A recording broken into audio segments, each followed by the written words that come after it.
Hey guys! Okay, so everybody's doing all their DIYs right now because they have all this extra time. I actually don't have any extra time. I am still working, thankfully, and I've had 2 college boys move home, so it's just a little more activity in my house instead of less. But I was going to make some of my do-it-yourself back spray that I use on my back, and I just thought, when I'm making things, I'm going to show you guys so you get an idea of what I use essential oils for.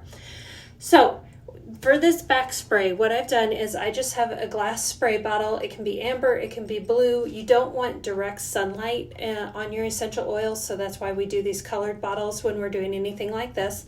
And I have put a 1/4 cup of distilled water in here, can't really see that, and 1 teaspoon of pure witch hazel in here.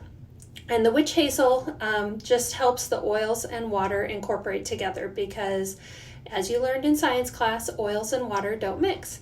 And that's still true. So the witch hazel, you can also use a little bit of salt in there, anything that will kind of help mix those two together. So I've got those in there. I'm going to take my funnel out now. And we are going to do 10 drops of wintergreen. Let me turn on 2, 3.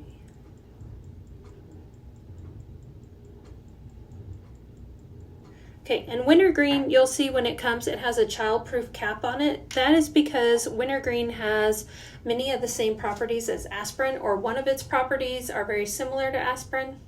Should look that up. And so you need to, it's not going to hurt a child to use wintergreen on them, but if a child would grab that bottle and down the bottle, then you could have issues. And so that's why it has a child-proof cap. Then I'm doing 10 drops of peppermint.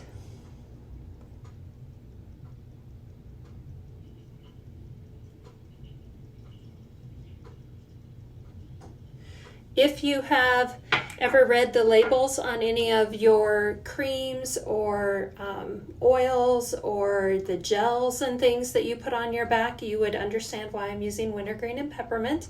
Those 2 things you will find in those types of things. Then this is juniper oil. I will say I used this before with wintergreen, peppermint, and eucalyptus in it, and it was fine. But when I got juniper and added juniper to it, it made a big difference. You get more of that, shall we say, tingly sensation.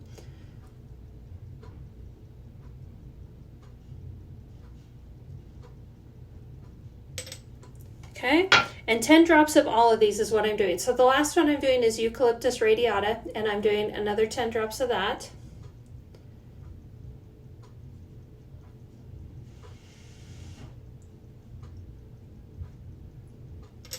Now, how did I come up with this recipe? Well, I had this spray. I didn't have it, but there's this spray that I really liked when it was applied to my back.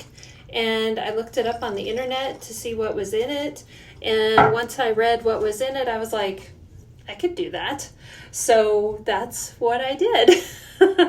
And this works, this little bit, like this 1/4 cup, will last a long, long time. And I spritz it on my shoulders when there's tension. I spritz it on my back when it's tight. I use it all over. Whenever there's just tension in my body that needs a little bit of relieving, I just use this little spray. So if you have all those oils and you're feeling a little tension right now, this might be a good time to try it. Thanks for joining me.